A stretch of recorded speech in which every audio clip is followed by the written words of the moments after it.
Hi, welcome. My name is Anna. I'm a PhD student from Australia. So my topic is, as you can see, migration against the tide, case studies from South Australia and Sweden. So today I'm going to focus only on these two countries, but my PhD is actually about Croatia as well. So as you can see, the research problem is that some rural communities are suffering from depopulation and all the consequences that are following that problem. And this might implicate that it's a problem to recruit and retain afterwards medical staff of all sorts. But the full diversity of drivers of migration is still not fully understood. Therefore, we can say that we don't really know how do these people decide to come to the areas, how do they choose the areas, and what can they do when they're in the areas to make them happy so they want to stay. So, I'm sorry. So the current contemporary theories, they tend to homogenize rural and remote areas. So what they do, they usually say, oh, people will move to rural because it's a better quality of life. They will say it's a better environment, or they will make assumptions, all the rural places are the same. Young physicians will go there for 3 years because it's an escalator opportunity for them to actually advance better in their career and sooner. However, this is not true. So there is a need to develop strategies and explore alternative options, how to attract desirable newcomers and afterwards how to retain them. So now we can say that all these communities we already mentioned, they are coping with this situation in their own way. So as Dean already mentioned, we have Australian cases, we have Swedish cases, Canadian cases. So there are 5 elements that should be addressed prior to strategy implementation of any sort. We can talk about them. I'm quite short, so I'm going to walk a bit around. So we can say, if we're talking about links and diversity, we can talk about, for example, Storuman and Vilhelmina. So we have doctors that will be willing to move to Storuman, but not Vilhelmina. The question is why? So we can ask them, is it too far, 70 kilometers? Is it too far to go to Vilhelmina? Is it something else? What can we do about that? And then how diverse are Vilhelmina and Storuman in comparison to each other? Are they similar? Are they so different? Are different people live in them, different profiles of people? So those are the things we should definitely consider when we are creating a strategy. The next one is predictability. If we are talking about the people that are moving to the areas, to rural areas, we can separate them into low amenity areas and high amenity areas. So high amenity areas would be the places with wineries and places that are very desirable from the perspective of an urban newcomer. And we know the certain population will migrate there. That's just fine. They won't have issues with attracting newcomers. However, if we are talking about low amenity areas, so for example, if we take Storuman, we know that physicians and medical staff might be interested in migrating there. But who are these people? Are they young families? So do they have a family that's coming with them? Are there single physicians? Are they just general medical staff?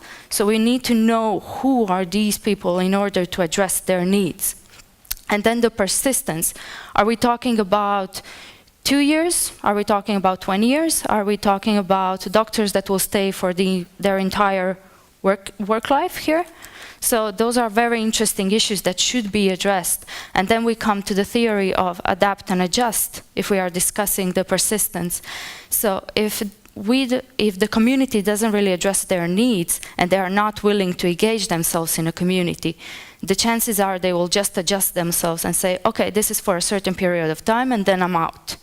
But if the community provides for them something they want or need, and they are willing to immerse themselves into a community, so it's a two-way street, of course, the chances are they will be more willing to adapt and actually stay in the community for more than 7 years, which will probably then mean for a longer period of time. So now I'm going to my case study.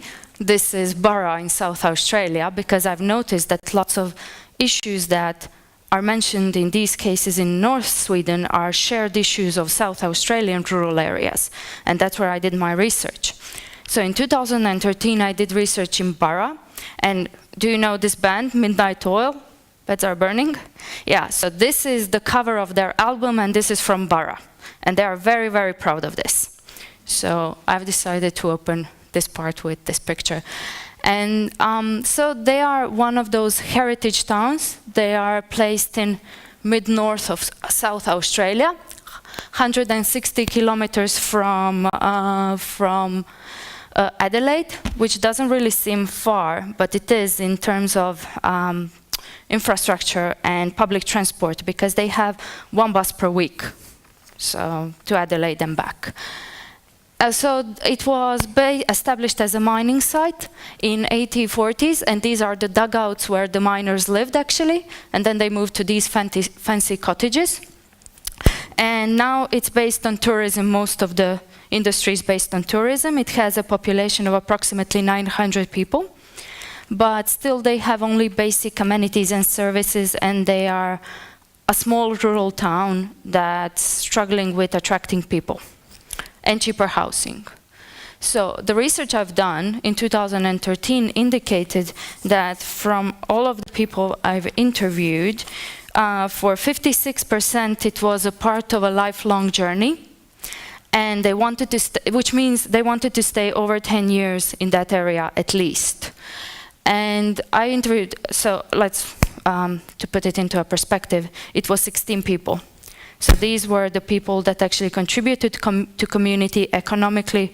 They volunteered, or they were a part of the social, so in a social way they contributed to the community.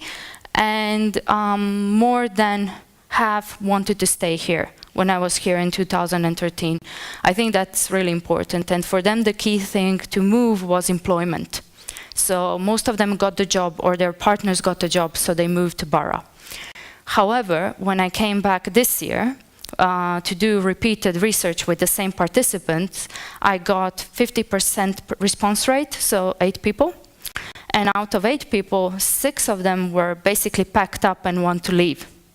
So the question is, what happened in basically 2 years that these people decided they want to leave the area? And they still have the jobs.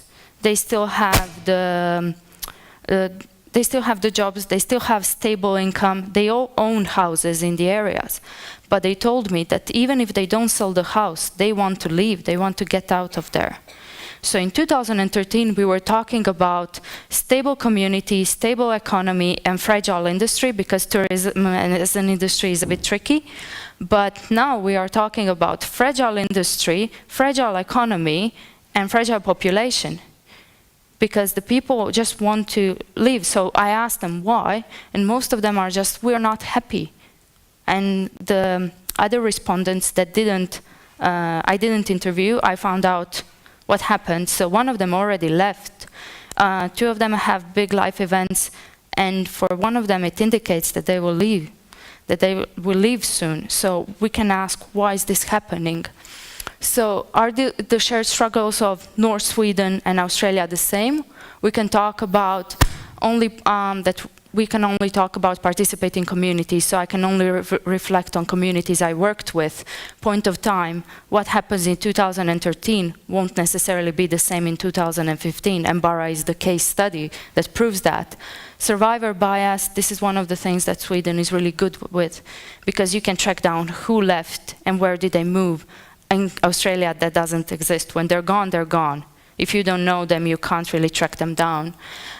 Shared mindset bias is also important one. So if you're talking to community members that are friends, you're most likely going to get the same or similar opinion on the situation. The nature of change and long-term consequences, what is necessary to make a change in these communities, and theoretical limitations that are talking about, Dean mentioned that, how there is a limited literature available on these kind of places. So what am I doing here? I'm a PhD candidate. Migration against the tide is my topic. I'm setting up a fieldwork. I'm interested in rural communities, and I want to share my experience and actually work with Northern Sweden communities. So that is it. Thank you very much.